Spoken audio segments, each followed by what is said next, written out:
సహోదరులందరికీ వందనాలు. ఈరోజు నేను ఒక కొత్త విషయం తెలుసుకున్నాను. అంటే నాకు నేర్చుకునే విషయంలో చాలా ఇష్టం.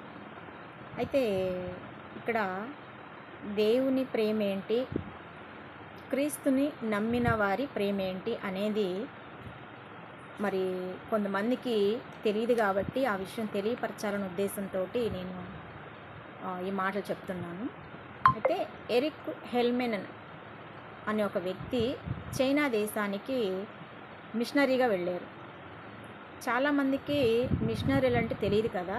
మిషనరీ అంటే ఒక దేశం నుంచి ఇంకొక దేశం వెళ్ళి అక్కడ యేసు ప్రభు వారి గురించి సువార్త ప్రకటిస్తూ ఆ ప్రజలకు ఏమైతే అవసరాలు ఉన్నాయో వారిని ఎడ్యుకేట్ చేయడం కానీ, అంటే ఆరోగ్యపరంగా కానీ, మానసికంగా, అన్ని విధాలుగా, ఆర్థికంగా వాళ్ళకి సపోర్ట్ ఇవ్వడం అన్నమాట.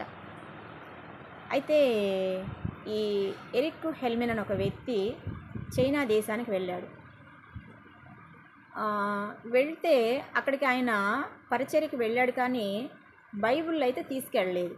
ఎందుకు అంటే అక్కడున్న ప్రభుత్వం వారు ఆయన్ని బంధించి చెరసాలలో వేస్తారేమో అన్న ఒక ఉద్దేశంతో బైబిల్స్ అయితే తీసుకెళ్ళలేదు. కానీ అయితే 30 సంవత్సరాలు మరి చైనా దేశంలో ఖైదీగా ఉండి విడుదలైన ఒక క్రైస్తవుడింటికి ఈ ఎరిక్ హెల్మెన్ గారు వెళ్ళారు. అయితే ఒక ఆమె లోపల నుంచి టీ తీసుకొచ్చి ఇచ్చింది. ఆమెకి వయసు చాలా పెద్ద వయసు అన్నమాట, వృద్ధాప్యం వచ్చేసింది. ఈ 30 సంవత్సరాల మించి ఖైదీగా అనుభవించి విడుదలైన ఒక క్రైస్తవుడు ఏం చెప్పాడంటే, ఈమె నా భార్య, నిన్ననే నాకు వివాహం అయింది అని చెప్పాడు. ఎరిక్ హెల్మెన్ గారికి చాలా ఆశ్చర్యం వేసింది. ఎందుకంటే ఈ 30 సంవత్సరాలు ఖైదీగా ఉండి విడుదలైన వ్యక్తి వయసు 60 సంవత్సరాలు. మరి ఇప్పుడు వివాహం ఎందుకు చేసుకున్నారు మీరు అని అంటే, ఆ క్రైస్తవుడు చెప్పిన మాట ఏంటంటే, చైనా క్రైస్తవుడు చెప్పిన మాట ఏంటంటే, నాకు 30 సంవత్సరాల వయసులో మాకు వివాహం కుదిరింది.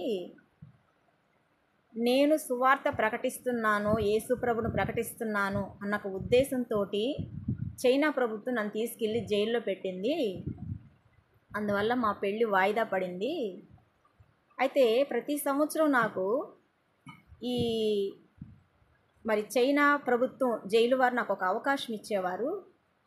మరి నిన్ను వదిలిపెడతాం, నువ్వు చక్కగా వెళ్ళి వివాహం చేసుకో, నీ జీవితం కొనసాగించుకో, కానీ యేసు ప్రభు సువార్తను మాత్రం మీరు ప్రకటించొద్దు అని అడిగేవారంట. దానికి ఆ చైనా క్రైస్తవుడు చెప్పిన మాట ఏంటంటే, నేను విడుదల కానండి, నేనైతే వెళ్ళి సువార్త ప్రకటించకుండా ఉండలేను, నాకు ఆ ఛాన్స్ అవసరం లేదని చెప్పేవాడంట. అలా 30 సంవత్సరాలు, సంవత్సరానికి ఒక్కసారి హెచ్చరించేవారంట వాళ్ళు. ఈ 30 సంవత్సరాలు అతను దాన్ని ఇష్టపడలా. తర్వాత ఆయన వయసు అయిపోయింది కాబట్టి ఇంకా అతన్ని బయటికి వృద్ధాప్యంలోకి వచ్చేసాడు. ఎందుకంటే అతను వ్యతిరేకించిన ప్రతిసారి ఆయన్ని బాగా కొట్టేవారంట చైనా మరి ప్రభుత్వంలో, అంటే ఆ జైల్లో అధికారులు కావచ్చు. ఆయన చేత చాలా కష్టమైన పనులు చేపించేవారంట.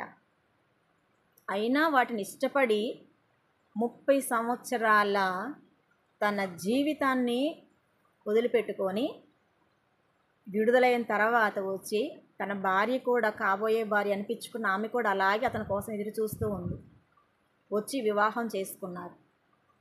అయితే ఈ ఎరిక్ హెల్మెన్ గారు అడిగాడు, నీకు అక్కడ ఒంటరితనం అనిపించలేదా?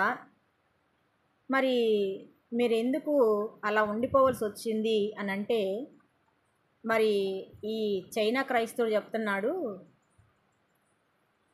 నా పాపాల కొరకు యేసు ప్రభు దేవాతి దేవుడై ఉండి కూడా వచ్చి ఒంటరి వాడిగా, దిక్కు ముక్కు లేని వాడిగా కొరడా దెబ్బలు కొట్టించుకొని ఒక దొంగలాగా, దొంగకేసే శిక్షణ ఆయన వేయించుకున్నాడు. ఆయన చేసిన త్యాగం ముందు నా త్యాగం పెద్ద గొప్పదేం కాదు, అని ఆయనకు సమాధానం ఇచ్చినప్పుడు ఈ ఎరిక్ హెల్మెన్ గారికి ఆయన ఎంత ప్రేమించాడు యేసుప్రభుని అనేది ఆయనకు అర్థమైంది. ఎందుకంటే ఈయన పోలీసులకు భయపడి మరి బైబిల్ తీసుకెళ్లకుండా సువార్త ప్రకటిస్తూ ఉన్నాడు. అంటే చాలామందికి వినేవాళ్ళకి ఈ మాటలు పిచ్చితరాగా అనిపించవచ్చు.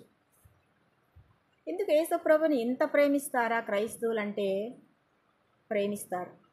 ఎందుకంటే ఆయన ప్రేమ తెలిసిన వాళ్ళే అంతగా ప్రేమిస్తారు.